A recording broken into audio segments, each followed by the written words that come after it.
আজই ডাউনলোড করুন আর এনজয় করুন আপনার পছন্দের শো। সারা জীবন কুমারী থেকে যাব স্যার। একটা কথা বলছি স্যার। না না আমার কথাটা শুনে একটা কথা বলছি, আমাকে নিয়ে বল, অপর্ণাকে নিয়ে কোনো স্যার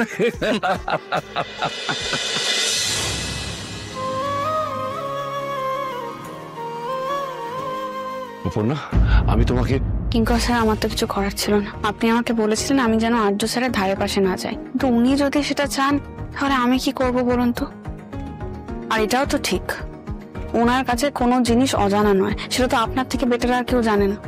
আর এরপরেও যদি আপনার মনে হয় আমি যেন স্যারের সাথে কোনো রকম যোগাযোগ না রাখি, তাহলে এই কথাটা আপনি প্লিজ একবার স্যারকে বলুন, কারণ উনি কিছু বললে সেটা অমান্য করার ক্ষমতা আমার নেই।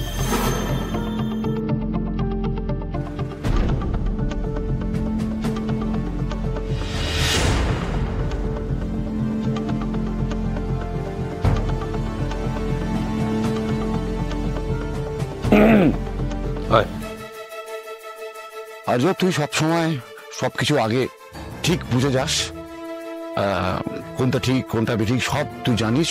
আমি ভুল করি সবসময়, আমার ভুল হয়েছে।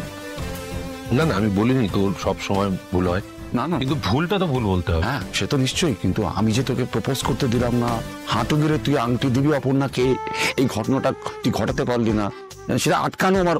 না না, আমি এতটা ভাবিনি, মানে হাঁটু গিরে এসব ভাবিনি। কেন ভাবিসনি? কেন প্রপোজ করবি কোথায়? হাঁটু গিরে এরকম ভাবে প্রপোজ করবি, এটা নাটকীয়তা থাকবে তার মধ্যে, হ্যাঁ তাই না? মুহূর্তটা স্মরণীয় করে রাখতে হবে।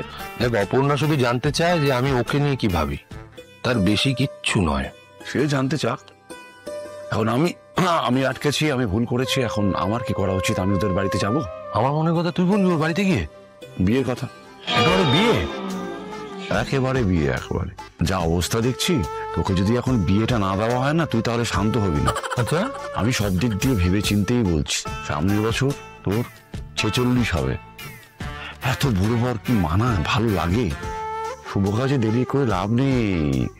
আমি তো ভাবছি এই মিসেস সিংহরায়ের সঙ্গে কথা বলে এই 45-এই তোর বিয়েটা লাগিয়ে দিতে, তাই না? বিকেলে ভোরের ফুল উঠত। আমি সিরিয়াসলি বলছি, তুই হাসছিস। একটু রাগ হয়েছে, অভিমান হয়েছে, বুঝতে পারছি, কিন্তু এটা এইভাবে বেরোবে সেটা আমি বুঝতে পারিনি। না না, তুই যেটা চাস সেটাই তো বলছি। নোট করে তাই বলে বিয়ে হয় নাকি? আগে তোর একটা ব্যবস্থা করতে হবে, বুঝলি? তা নাহলে তুই নজর দিবি।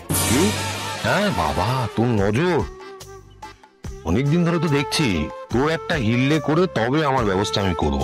তাই না? তাই? হ্যাঁ তবে কিঙ্কর, আমি ভেবেছিলাম অপর্ণাকে কিছু বলবো না, কিন্তু আমাকে বলতে হবে। আমি জানি না এর ভবিষ্যৎ কি, কিন্তু এটা ঠিক, বিয়েতে আমার খুব ভয় বিয়েতে। আমি সেই জন্যই তো তোকে বারণ করেছিলাম, আটকাবার চেষ্টা করেছিলাম, কিন্তু বিয়ের কথাটা ভাবলেই না আমার জাস্ট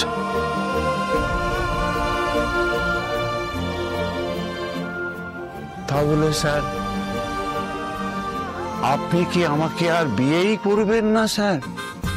আমি কি আপনার জন্য স্যার সারা জীবন কুমারী থেকে যাব স্যার? একটা কথা বলছি স্যার। না না, আমার কথাটা শুনে একটা কথা বলছি, আমাকে নিয়ে বল, অপর্ণাকে নিয়ে কোনো স্যার।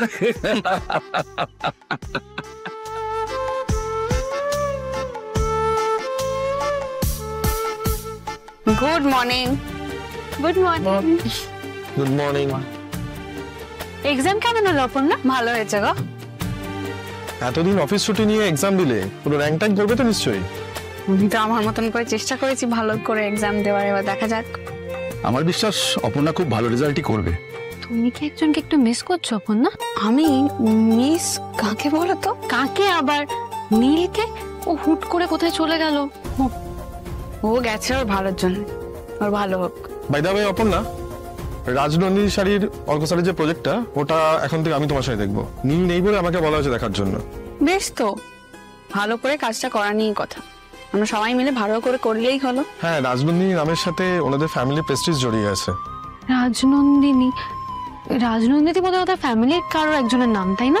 স্যারের মায়ের নাম হবে হয়তো। স্যারের মায়ের নাম তো রাজলক্ষ্মী, রাজলক্ষ্মী সিংহ রয়। রাজলক্ষ্মী?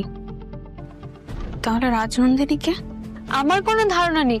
সত্যি স্যার, আপনি তো কোম্পানির অনেক পুরনো লোক, আপনি জানেন? না, আমার এই ব্যাপারে কোনো ধারণা নেই। এই প্রশ্নটা তো আগে কখনো মাথায় আসেনি, কিন্তু এই নামটা আমার এত চেনা চেনা লাগছে কেন? ফেমাস ব্র্যান্ড বলে তো শুধু নয়, আমি যেন এর আগেও নামটা কোথাও। স্যারকে এই ব্যাপারে একবার জিজ্ঞেস করতেই হবে।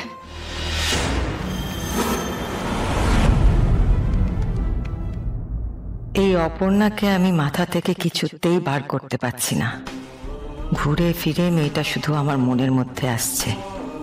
যতক্ষণ না মেয়েটাকে একবার চোখের দেখা দেখছি আমার এই অস্থিরতা যাবে না, আমি বুঝতে পেরেছি। কিন্তু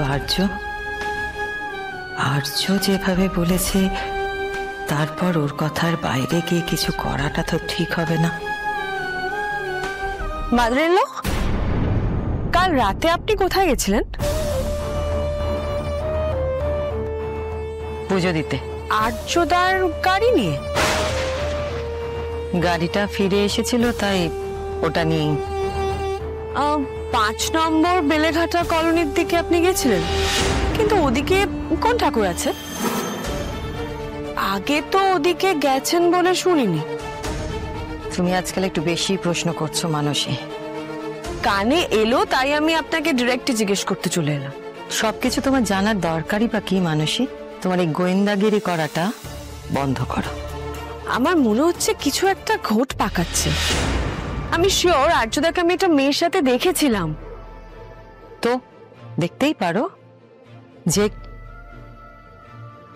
মীরাও থাকতে পারে আর্যর সঙ্গে। মীরাকে তো আমি চিনি, মীরা ছিল না, তাহলে তুমি ওকে দূর থেকে দেখলেই চিনতে পারতাম। অন্য কেউ থাকলেই বা কি? জানলে তো এত প্রশ্ন উঠতোই না মাদ্রিল্লা। 5 নম্বর কলোনির ওখানে একটা মেয়ে আছে, তার সাথে আর্যদা মাঝে মাঝে দেখা করতে যায়। এখন জানতে হবে ওই মেয়েটা কে। তুমি কাউকেই ছাড়ছো না দেখছি মানসী। আজকাল আর্যকেও স্পাই করছো। মানে না বই গেছে, কিন্তু ঠিক বয়সে বিয়েটা না হলে না অনেক রকমের ভীমরতি হয়। আপনি তো আপনার বড় ছেলেকে নিয়ে কত কাণ্ড করেন। শেষমেশ কে না কে এই বাড়ির বউ হয়ে আসবে, তারপর পুরো সংসারটাই রসাতলে যাবে। মানসী, তুমি থামবে? আমার না এত কথা বলতে একদম ভালো লাগে না মাদারিল্লাহ, তবে নিজেদের ভালোর জন্য না সত্যিটা জানতে হবে। ওই মেয়েটা কে আমাকে সেটা জানতেই হবে।